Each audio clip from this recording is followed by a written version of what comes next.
The camera catches him scrubbing a toilet at 3 in the morning. Nobody knows this man is worth $8 billion. Before we dive in, drop a comment and let us know where you're watching from. We'd love to hear from you. If you enjoy stories like this, be sure to like the video, subscribe, turn on the notification bell, and share it with someone who'd love it too. Marcus Hale built an empire from nothing. 30 years of sleepless nights. 30 years of sacrifice. He started with a single hardware store in Ohio. Now he owns 214 locations across North America. But something's been gnawing at him for months. The quarterly reports don't add up. Employee satisfaction scores keep dropping. Turnover rates are climbing. His executive team keeps feeding him polished presentations. Everything looks perfect on paper. Marcus doesn't believe them anymore, so he does something insane. He walks away from his corner office. He shaves his beard. He dyes his graying hair darker. He puts on a janitor's uniform. Nobody at the Detroit location has ever seen his face. He made sure of that. The regional manager, Patricia, barely looks at him during the interview. "You'll start tonight," she says, not even glancing up from her phone. "Minimum wage. You get a 15-minute break every 4 hours. Don't steal anything." Marcus nods. He's invisible to her. That's exactly what he wants. His first shift starts at 11 p.m. The store closes at 10. By the time he arrives, the skeleton crew is already complaining. "Another new guy," says Derek, a 23-year-old stock clerk. "They never last more than a week." Marcus says nothing. He grabs his mop and bucket. He watches. He listens. Derek and 2 other employees are restocking shelves. They're moving slowly, exhausted. "Patricia cut hours again," says a woman named Jen. She's in her 40s, dark circles under her eyes. "I'm working 3 jobs now. I haven't seen my kids awake in 2 weeks. She doesn't care, Derek mutters. "None of them do." Marcus keeps mopping. His chest tightens. "You hear about the bonuses?" asks the 3rd employee, a young man named Tyler. "What bonuses?" Jen asks. "Exactly," Tyler says bitterly. "Corporate announced record profits last quarter. Management all got huge bonuses. We got nothing. Actually, they cut our health benefits." Marcus stops mopping. He didn't know that. He approved the management bonuses himself, but he never heard about benefits being cut. "My son needed an inhaler last month," Jen says quietly. "The pharmacy wanted $300. I didn't have it. I had to choose between his medicine and our electric bill." Her voice cracks. She wipes her eyes quickly. Marcus feels something break inside his chest. "Did you ask Patricia for help?" Derek asks. Jen laughs. It's a hollow sound. "Patricia told me I should manage my money better. Said I probably wasted on cigarettes and lottery tickets." "That's disgusting," Tyler says. "I don't even smoke," Jen whispers. Marcus grips the mop handle so hard his knuckles turn white. He built this company to help people, to create good jobs, to give people opportunities. When did it become this? The night crawls forward. At 2 a.m., Marcus empties trash cans in the break room. The walls are covered in peeling paint. The microwave doesn't work. The water fountain leaks constantly. There's a handwritten sign taped to the wall. "Do not ask management for repairs. Request denied." He takes a picture with his phone. At 3 a.m., he's cleaning the bathrooms when he overhears Patricia on the phone. She's in her office. The door is cracked open. "I don't care what they want," she's saying. "These people are replaceable. Every single one of them. Someone quits, I'll have a new body in here the next day." Marcus freezes. "The secret is keeping them desperate," Patricia continues. "You cut their hours just enough that they can't leave, but they can't get comfortable either. They'll work harder when they're scared." She laughs. Marcus has never wanted to fire someone so badly in his life. But he doesn't move. He keeps listening. Marcus Hale doesn't know anything, Patricia says. He sits in his mansion counting his money. I run this store. I make the real decisions. His jaw clenches. Just keep feeding corporate the numbers they want to see, she continues.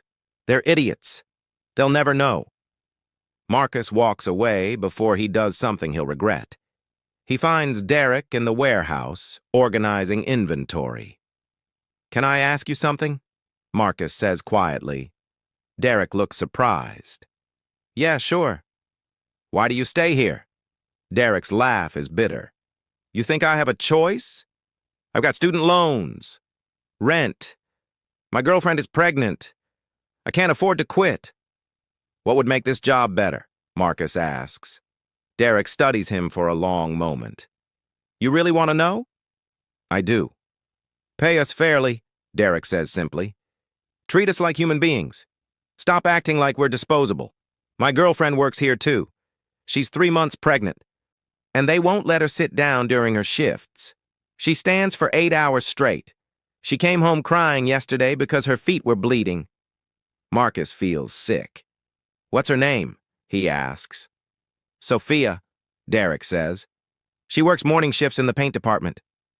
Marcus makes a mental note. And you know what the worst part is? Derek continues. Marcus Hale probably has no idea any of this is happening. He probably thinks his company is great. He probably thinks he's some kind of hero. The words hit Marcus like a physical blow. Meanwhile, we can't afford to live, Derek says, and Patricia just bought her 3rd vacation home. Marcus returns to mopping. His mind is racing. He's been so focused on expansion, on growth, on stock prices. When did he stop seeing the people? At 5 a.m., his shift finally ends. He sits in his car for 20 minutes just staring at the steering wheel. Everything he thought he knew is wrong. The next night, he comes back. Jen is training him on the floor waxing machine. Her hands shake from exhaustion. You okay? He asks. I'm fine, she says automatically. Then she stops. No, I'm not fine. But what am I supposed to do about it? You could report Patricia, Marcus suggests carefully. Jen looks at him like he's insane. To who? Corporate? They don't care. There's a hotline. But nothing ever changes. People have tried. Some of them got fired for unrelated reasons a few weeks later. That's illegal, Marcus says. Prove it, Jen says. These people have lawyers. I can barely afford groceries. She's right. He knows she's right. I used to love this job, Jen says quietly. 10 years ago when I started, it was different. The old manager, Richard, he actually cared. He knew everyone's names. He helped me get time off when my mom was sick. When my husband left, Richard gave me extra shifts so I could make rent. What happened to him? Marcus asks. Corporate forced him out, Jen says. Said he was too soft, not hitting the numbers they wanted. Patricia replaced him. Everything changed overnight. Marcus remembers approving that decision. Richard's numbers were down. Patricia promised better results. She delivered them. On paper. But at what cost? Over the next week, Marcus sees everything. He sees Tyler eating ramen noodles for every meal because he can't afford anything else.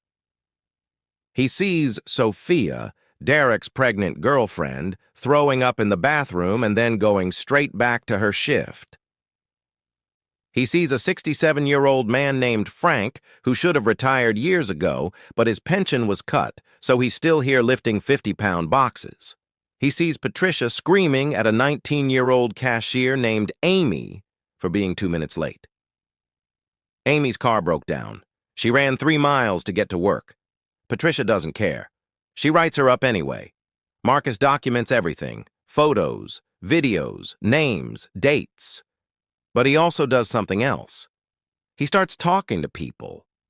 Really talking. He learns that Derek wants to be an engineer. He's brilliant, but he can't afford to finish his degree. He learns that Jen writes poetry, beautiful, heartbreaking poetry that she'll never publish because she's too tired to try. He learns that Sophia dreams of opening a bakery someday. He learns that Frank served in Vietnam. He has 3 grandchildren he barely sees because he works 60 hours a week. These aren't just employees. They're people, with dreams and struggles and families. How did he forget that? On his 8th night, something happens that changes everything. Patricia calls an emergency meeting at midnight. Everyone has to stop working and gather in the break room.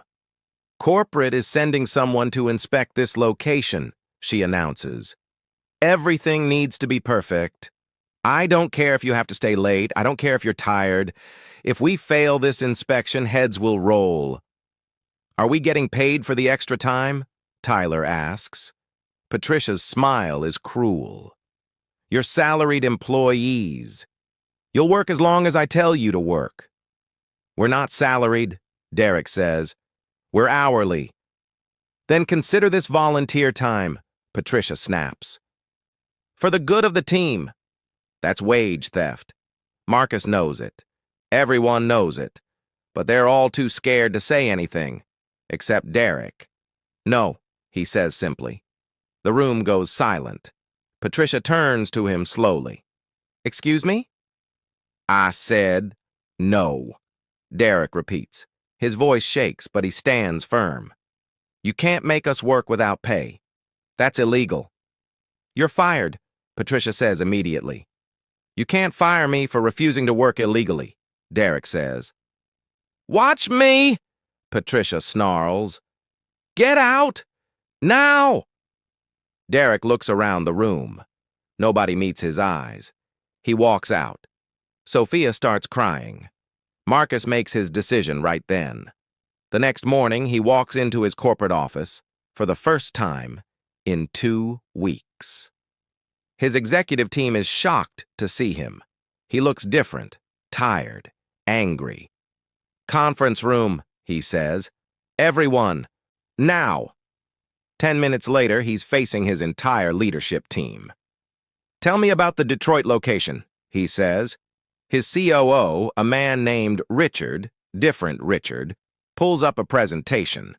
Strong numbers exceeding targets. Manager Patricia Chen is one of our top performers. Is she? Marcus asks quietly. He opens his laptop. He plays the videos.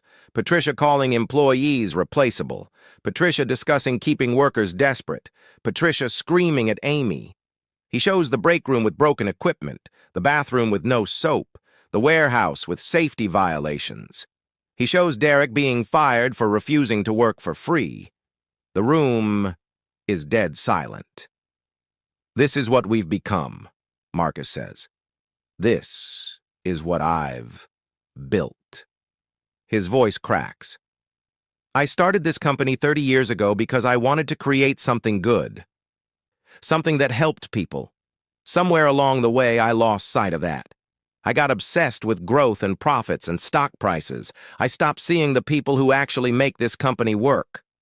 He looks at each executive. That ends today, he says. Patricia Chen is fired. Effective immediately. I want a full audit of every location. I want to know which other managers are treating people like this. I want them gone. Marcus, his CFO starts. The numbers, I don't care about the numbers. Marcus interrupts. Not if this is how we get them. He stands up. We're implementing immediate changes. $15 minimum wage across all locations. Full health benefits, paid sick leave, paid parental leave, employee profit sharing. That will cost millions, the CFO says. Good, Marcus says. That's the point. These people built my fortune. It's time I shared it with them. He walks to the window, looks out at the city. I want Derek rehired with back pay and a formal apology. I want Sophia given a chair and reasonable accommodations for her pregnancy. I want Jen's son to get the medicine he needs, and I want our company to cover it. I want Frank to retire with full pension and dignity. "You're serious about this," his COO says. "Dead serious," Marcus says. "And if anyone in this room has a problem with it, there's the door." Nobody moves. "One more thing," Marcus says. "I'm going back undercover. Different locations. I want to see what's really happening in this company. And I'm going to keep doing it until I'm sure we've fixed this. Until I'm sure we're actually living up to what we claim to be." 3 months later, Marcus stands in front of the Detroit location. It's been completely renovated, new equipment, fresh paint, comfortable break room, but more importantly, the people are different. Derek is back, enrolled in an engineering program that the company is paying for. Sophia has a beautiful baby girl. She brings her to the store sometimes. Everyone takes turns holding her. Jen published her first book of poetry. It's selling well. She still works here, but now it's because she wants to, not because she has to. Frank retired. He sends postcards from his RV trips with his grandchildren. Amy got promoted to shift supervisor. She's thriving. Patricia is gone, facing lawsuits for wage theft and workplace harassment. Marcus walks through the store in his suit this time. Everyone knows who he is now. The story went viral. The billionaire who became a janitor to expose his own company's failures. "Mr. Hale," Jen says, approaching him, "thank you for everything." "Don't thank me," Marcus says. "Thank Derek. He's the one who was brave enough to say no." Derek grins from across the store. "I should have been paying attention all along," Marcus says. "I'm just sorry it took me so long to see what was right in front of me." "You saw it eventually," Jen says. "That's what matters." Marcus looks around his store, at people laughing, working together, treated with dignity and respect. This is what he wanted to build all along. He just had to remember to look at the people, not just the numbers. The camera pulls back. Marcus is smiling. For the first time in years, he's proud of what he's built. Not because of the money, not because of the success, but because of the people. That's what really matters. That's what always mattered. He just forgot for a while, but he won't forget again. He learned his lesson in the most powerful way possible, by walking in their shoes, scrubbing their toilets, and hearing their pain. Sometimes the view from the bottom is the only way to see what's broken at the top, and sometimes the most powerful thing a person can do is admit they were wrong and fight to make it right. If this story moved you, we'd love for you to share your thoughts in the comments below. Have you ever felt invisible at work? Has someone ever stood up for you when you couldn't stand up for yourself? Your story matters. And if you haven't already, please like this video, subscribe to our channel, and hit that notification bell so you never miss stories that remind us all of our shared humanity. Share this with someone who needs to hear it today.